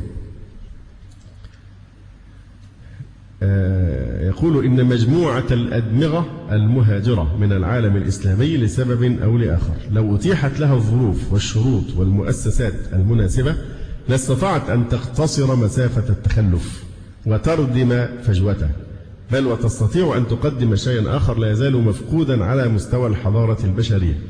إن هجرة الكفاءات من البلاد العربية فقط تكلف الأمة ما يزيد على 100 مليون دولار سنويا من رأس مالها، عدا الخسارة الدائمة من عائد هذا الاستثمار والتخلف الذي يورثه على مختلف الأصعدة. أظهرت الإحصائيات أنه في عامي 1969 و 1970 بلغ عدد المهاجرين إلى الولايات المتحدة فقط أكثر من 16,000 عالم من البلاد العربية والإسلامية. في سنتين اثنين أكثر من 16,000 عالم هاجروا إلى أمريكا، منهم أكثر من 3,000 طبيب، وقد تزايد هذا العدد كثيرا بعد ذلك.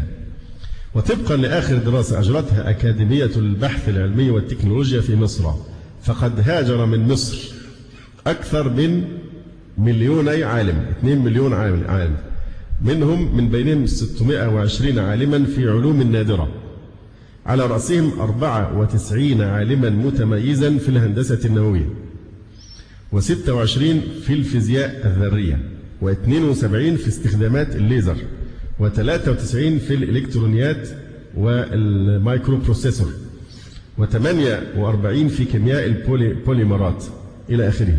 هذا كما جاء في مجلة المجتمع. هناك كتابان في هذا الموضوع للدكتور محمد عبد العليم مرسي، الكتاب الأول كارثة في العالم الإسلامي، والكتاب آخر هجرة العلماء من العالم الإسلامي، فيها تفاصيل هذه الأشياء.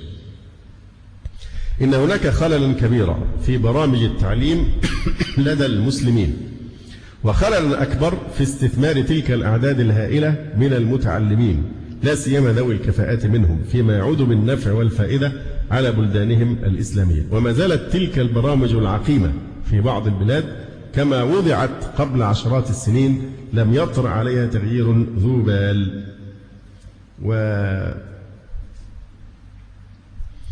يعني أمريكا نفسها لما فوجئت بالاتحاد السوفيتي يطلق أول قمر صناعي سبوتنيك سنة 58، أول قمر صناعي،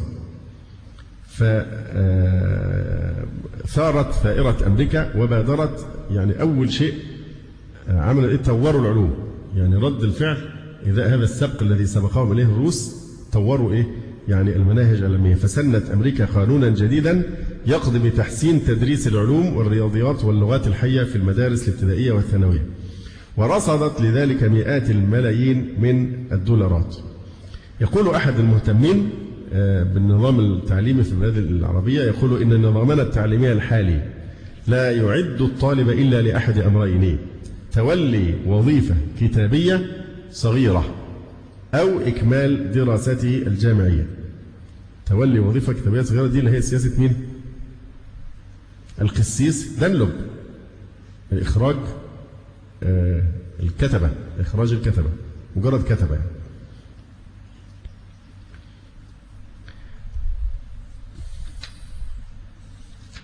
إذن هذا فيما يتعلق بموضوع الحوافز المادية والمعنوية. أول ما يتمثل فيها توفير الضروريات والحاجيات والكماليات الشخصية للمبدع من مال وسكن وأمن وخدمات وغيرها ليتفرغ للعمل والإبداع. ثانيا توفير الجو العلمي الملائم سواء من حيث الزمان أو المكان أو المقدرات، لأن هذا أدعى إلى صفاء الذهن واجتماع الفكر عند المبدع، مع ما يساند هذا من صحة في البدن وهمة في النفس. فقد كان هذا أمنية العلماء كما تحدث بلسانهم ابن جزي الكلبي صاحب التفسير المشهور عندما قال: لكل بني الدنيا مراد ومقصد، وإن مرادي صحة وفراغ، لأبلغ في علم الشريعة مبلغا، يكون به لي للجنان بلاغ، ففي مثل هذا فلينافس ذو النهى، وحسبي من دار الغرور بلاغ. وقد كانت هذه سمة من سمات الحضارة الإسلامية السالفة الذكر، فقد كان العلماء يفرغون للعمل في دور العلم أو المدارس، وتفرض لهم عطاءات تغنيهم وتوفر الخدمات لهم. والشواهد على هذا كثيرة على مدار التاريخ، بل حدث ما هو أعجب. فهذا المستشرق فيتشهيل يقول لك: لقد كان في قرطبة وحدها حانوت لنسخ الكتب. يعني في مدينة قرطبة وحدها كان في حانوت، محل أو مكان لنسخ الكتب، يستخدم أكثر من 200 من الجواري في نقل المصنفات لطلاب الكتب النادرة واستنساخها. 200 جارية تخصصين في إيه؟ في النسخ الكتب النادرة. وهذه ظاهرة لم تعرف بهذه المثابة في أي حضارة إنسانية غير حضارة الإسلام، وهي تؤكد على حقيقة أن المسلمين أمة قارئة كاتبة، وأن الإسلام دين يحث معتنقيه على العلم والتحصيل، وتلك سمة الحضارة وعلامة المتحضرين. ثالثا تمكين العالم من تخصصه الذي يرتاح إليه ويبدع فيه، والسماح لكل إنسان بالتأليف أو التدريس في المجال الذي يجد نفسه فيه، فإن هذا يساعد على الإبداع. فلا يصلح أن يكون مبدأ الحاجة أو الوجاهة أو الاتكالية أو زيادة الحوافز هو المقدم، بل الرغبة والإقبال على العلم. ويحضرني هنا قصة زين الدين ابن أبي الحرم الدمشقي، وهو من أقران ابن سيد الناس، وكان عداده في كبار الفقهاء والمفتين، ولكنه ولي درس الحديث في القبة المنصورية من قبل جمال الدين آقوش، فتكلم الناس في ذلك. يعني هو فقيه من كبار الفقهاء والمفتين، لكن عين في منصب إيه؟ درس الحديث، يدرس الحديث، فتكلم الناس في ذلك. يعني إزاي هو تخصصه حديث ويعين في درس الإيه؟ الفقه والإفتاء. وصار صغار الطلبة ينقلون إلى ابن سيد الناس ما يحصل لهذا الرجل من الأغلاط. طلبة الصغار لأنه هو مش تخصصه، فبدأ ينقلوا لابن سيد الناس الإمام الكبير: ده بيغلط في كذا وصحف في كذا وغلط في وأخطأ، فيقولون صحف في كذا وكذا ووهم في كذا، حتى قال فيه الكمال جعفر: بالجاه تبلغ ما تريد، فإن ترد رتب المعالي فليكن لك جاه، أو ما ترى الزين الدمشقي قد ولي درس الحديث وليس يدري ما هو. تولى در حديث وهو ما يعرفش يعني إيه حديث، ده معنى الكلمة. بالجاه تبلغ ما تريد، فإن ترد رتب المعالي فليكن لك جاه، أو ما ترى الزين الدمشقي قد ولي درس الحديث وليس يدري ما هو. وكان هو يعرف هذا من نفسه، فيقول: واللون ما يضحك فيه الصبيان منا. وضعوني في منصب أو في وظيفة تجعلني إيه؟ تجعل الصبيان يضحكون عليه. يعني واللون ما يضحك فيه الصبيان منا، ومنعونا ما نضحك فيه على الأشياخ. يعني درس الإيه؟ الفقه تخصصه، لأنه كان فيه ماهرا. طبعا أحيانا بتكون مشكلة العصر المحسوبية والعيلة الملكية في الأقسام بقى العائلة الملكية. كل أستاذ يبقى عايز يورث المكان لأولاده وأحفاده وإلى آخره. وأمور أخرى بتحصل، بذل الأموال ونحو ذلك في مثل هذه الأشياء. أذكر بيتا من الشعر بيقول فيه المؤلف: الواحد كان هو عنده أهلية لمنصب معين، لكن لأنه لم يبذل المعلوم منعوه من التولية. وهو أحسن استخدام قاعدة معروفة إن كلمة ما الكفة إذا دخلت على إن فإنها تبطل عملها.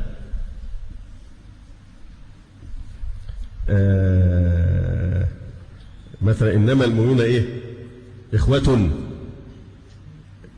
لكن لو هي إن المؤمنين إخوة، إن المؤمنين إخوة، هتبقى المؤمنين اسم إن منصوب بالياء، لكن لما دخلت لها ما كفتها عن العمل.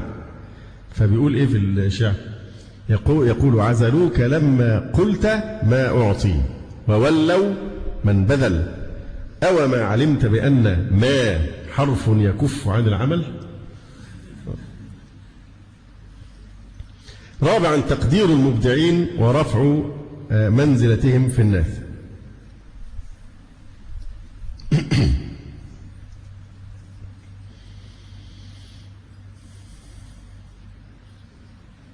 بحيث يكونون في محل الصدارة والتقدم على من سواهم، ويتمثل هذا في الرجوع إليهم في العلم والسؤال على المستوى العام والخاص، وجعلهم محلا للتكريمة والرفعة، وتقديمهم على من سواهم في الحوافز والمميزات، بحيث لا يتقدم عليهم غيرهم، وإشعارهم دائما بمكانتهم العالية في المجتمع. فإن العالم المبدع إن رأى تقصيرا في هذه الأمور ربما عاد ذلك عليه بالسلبية في علمه. معلوم أن كل إنسان له احتياجات. طبعا قاعدة الهرم المعروف بتبقى الاحتياج الاحتياجات الفسيولوجية، الأكل والشرب والهواء، الحاجات الحسية. فمن ضمن الاحتياجات التي يحتاجها كل إنسان الحاجة إلى التقدير. الحاجة إلى التقدير، زي إنسان محتاج للطعام والشراب وكذا وكذا، يحتاج أيضا إلى الحاجة إلى من يقدره. فهذه حاجة طبيعية وحاجة مشروعة وليست عيبا. فلابد أن يقدر الإنسان بما يستحقه، لا يعامل بدون ما يستحقه. هذا هو الذي يشير إليه هنا. إن العالم المبدع إن رأى تقصيرا في هذه الأمور ربما عاد ذلك عليه بالسلبية في علمه، كما حصل ذلك لجماعة من العلماء، منهم عبد الملك ابن حبيب القرطبي العالم المشهور. فإنه لما حضر زرياب ده كان مطرب فنان، مطرب مغني. لما حضر زرياب المغني إلى الأندلس وحصل له من الحفاوة والاحتفال الشيء الكثير، قال هذا العالم: يندب حظه في ذلك المجتمع.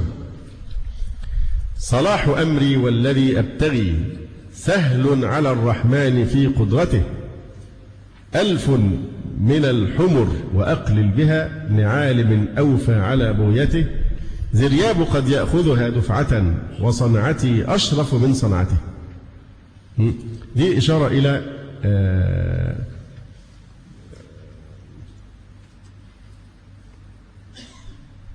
بيحكي هنا عن إحدى الصحف تفاصيل حفل اعتزال أحد لاعبي كرة القدم، حيث ذكرت أنه تم استخدام أحد أندية أوروبا المشهورة خصيصا لهذه المناسبة. أما الهدايا التي قدمت للاعب فهي كالتالي: 480,000 ريال نقدا، 3 سيارات لكزس برضه اسمها لكزس، 3 سيارات لكزس دي حاجة فخمة، بس موديل 94 أياميها طبعا كان سنة 1414. سيارة جيمز موديل 94 أكثر من 30 درعا، 20 هدية خاصة، هدايا مالية أخرى لم يفصح عنها. فده النموذج اللي هو إن تشجيع الإبداع في الأمور التافهة أو المخرج، لكن الإبداع الحقيقي المفروض هو يكون في العلم.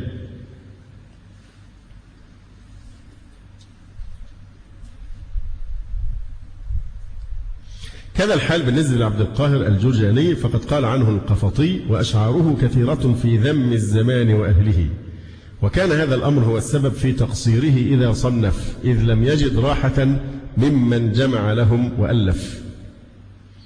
خلاصة الأمر أنه يجب توفير جميع متطلبات العيش الكريم بحاجاته الخمس كما جاءت في السلم الهرمي عند ماسلو الذي سماه بتحقيق الرغبات الشخصية ابتداء من أسفل الهرم: الحاجات العضوية، ثم الحاجة إلى الأمن، ثم الحاجة إلى الانتماء، ثم الحاجة إلى تقدير الذات، ثم الحاجة إلى تحقيق الذات. طبعا بيضاف إليهم حاجة مهمة جدا أهملها ماسلو وهي الحاجة إلى الإيمان. أي نعم. إذن هذا كله يتعلق بقضية الحوافز، ثم ينتقل بعد ذلك إلى قضية المنافسة الشريفة. يقول: وهذا أمر محمود حث عليه الشرع في الخير، فقال تعالى في صفة المؤمنين أصحاب الجنة: يسقون من رحيق مختوم ختامه مسك وفي ذلك فليتنافس المتنافسون. وقد نافس النبي صلى الله عليه وسلم بين الصحابة في غير ما حادث، وقد كان الصحابة يتنافسون في مجال الخير. من ذلك القصة المشهورة التي رواها الترمذي عن أبي بكر وعمر رضي الله عنهما عندما أمرهم النبي صلى الله عليه وآله وسلم بالصدقة، فجاء عمر بنصف ماله وجاء أبو بكر بماله كله، فقال عمر: والله لا أسبقه إلى شيء أبدا. فإذا أبو بكر رضي الله تعالى عنه ما تبوأ منصب أنه أعظم أولياء الله على الإطلاق وأفضلهم، يعني هو أفضل البشر بعد الأنبياء قطعا. فأبو بكر رضي الله تعالى عنه يعني هذه الخيرية وهذه الأفضلية مش جاية بسهولة، دي جاية بمؤهلات، في مؤهلات. تعرفون الحديث حينما سأل النبي صلى الله عليه وسلم الصحابة: من أصبح منكم اليوم صائما؟ فقام أبو بكر فقال: أنا. قال: من عاد منكم اليوم مريضا؟ فقام أبو بكر فقال: أنا. قال: من أطعم منكم اليوم مسكينا؟ فقام أبو بكر فقال: أنا. قال: من شيع منكم اليوم جنازة؟ فقام أبو بكر فقال: أنا. فقال صلى الله عليه وسلم: والذي نفسي بيده ما اجتمعت هذه الخصال في رجل في يوم إلا دخل الجنة، أو كما قال صلى الله عليه وآله وسلم. فإذا أبو بكر تولى هذا المقام أنه أفضل خلق الله بعد الأنبياء رضي الله تعالى عنه. فهذا فيه مؤهلات ومسوغات لهذا المنصب الخطير والعظيم، وإن رغمت أنوف الرافضة قبحهم الله. فانظر إلى عمر الرجل الثاني في الإسلام وثاني أولياء الله على الإطلاق في تاريخ البشرية كلها. عمر يقول في حق أبي بكر: والله لا أسبقه إلى شيء أبدا، لأنه ما سبقه في شيء إلا سبقه أبو بكر. العبرة هنا أو الشاهد هنا كلمة إيه؟ المسابقة، في تنافس. فالمقصود أن توظيف عنصر التنافس بين العلماء والباحثين أمر محمود يساعد على تقدم العلم والإبداع فيه وزيادته باستمرار واضطراد، لأن عنصر التنافس بين ذوي الطموحات العالية ليس موجودا في النفس فحسب، بل هو مترسخ فيها، فإشعاله وشحذه وإذكاؤه باستمرار كفيل بتحقق الإبداع وحصوله. وما الردود والمناظرات والمجادلات والكتابات بين العلماء إلا مظهر من تلك المظاهر. ومن شواهد ذلك المنافسة التي كانت بين أبي العباس ابن سريج القاضي وبين أبي بكر محمد ابن داود الظاهري الإمام المشهور، فقد كان بينهما منازعات لطيفة. من ذلك أنه قال للظاهري يوما: أنت تقول بالظاهر، فمن يعمل مثقال ذرة خيرا يره، ومن يعمل مثقال ذرة شرا يره، فمن يعمل نصف مثقال. فسكت محمد طويلا مش قادر يرد، فقاله ابن سريج: لما لا تجيب؟ قال: أبلعني ريقي. يا أخي ببلع ريقي. فقال: أبلعتك دجلة، يعني ابلع نهر دجلة كله بس رد على سؤالي. دي من لطائف المناظرات يعني. ومن شواهد ذلك أيضا هؤلاء كان أو هذان كان بينهما منازعات لطيفة، فكان يتناظران ويترادان في الكتب. لكن ابن سريج عندما مات أبو بكر الظاهري أسف على موته وحزن، وجلس في عزائه على التراب، وأخذ يبكي ويقول: ما آسى إلا على لسان أكله التراب من أبي بكر. ويحكى عنه، وهذا هو الشاهد، أنه لما بلغته وفاته كان يكتب شيئا فألقى الكراسة من يده وقال: مات من كنت أحث نفسي وأجهدها على الاشتغال بمناظرته ومقاومته.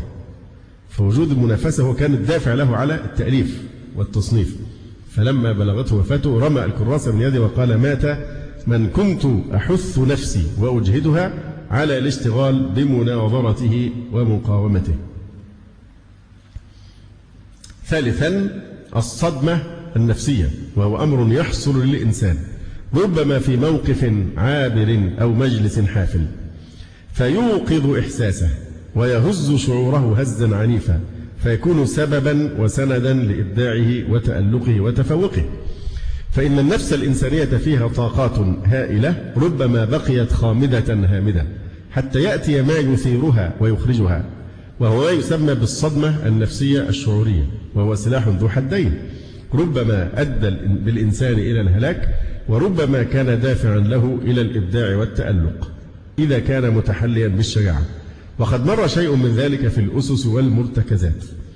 والفيزيائيون اليوم يقولون في القانون الأول من قوانين الحركة إن الجسم يبقى في حالة سكون أو في حالة حركة مستقيمة منتظمة ما لم يؤثر عليه مؤثر خارجي يجبره على التحول عن حالته من سكون أو حركة. أيضا هذا القانون الأول من قوانين الحركة ينسب إلى مين؟ إلى نيوتن. والصحيح أن ابن سينا قد سبق إليه في كتابيه الإشارات والتنبيهات والشفاء. ولذا فإن أجمل القصائد وأبدع المقطوعات الشعرية هي التي يقولها صاحبها بعد معاناة نفسية حادة أو عقب صدمة شعورية، اللي بيسموها إيه بقى؟ التجربة الشعورية. التجربة الشعورية يعقبها يعني الإبداع. كما قيل لبعض الأعراب: ما بال شعر الرثاء عندكم هو خير شعركم؟ فقال: لأننا نقوله وقلوبنا تتفطر حسرة. وممن جرى له شيء من هذا الكسائي، فإنه جلس يوما مع جماعة من الناس وكان قد مشي حتى تعب، فقال: قد عييت. فعابوا عليه هذه الكلمة وقالوا: أتجالسنا وأنت تلحن؟ تنطق الكلمة خطأ وتجلس معنا؟ الكسائي جلس يوما مع جماعة الناس وكان قد مشى حتى تعب، فقال: قد عييت. فعابوا عليه هذه الكلمة وقالوا: أتجالسنا وأنت تلحن؟ فسألهم: وكيف لحنت؟ فأجابوه: إن كنت أردت من التعب فقل أعييت، وإن كنت أردت من انقطاع الحيلة فقل عييت. فأنف من هذه الكلمة وقام من فوره وسأل عمن يعلم النحو، فأرشد إلى معاذ الهراء فلزمه حتى أنفد ما عنده، عصر كل العلم الذي عنده. ثم عمد إلى الخليل، ثم خرج إلى البادية فكتب حتى أنفد 15 قنينة حبرا في الكتابة عن العرب سوى ما حفظ حتى تصدر وتأهل.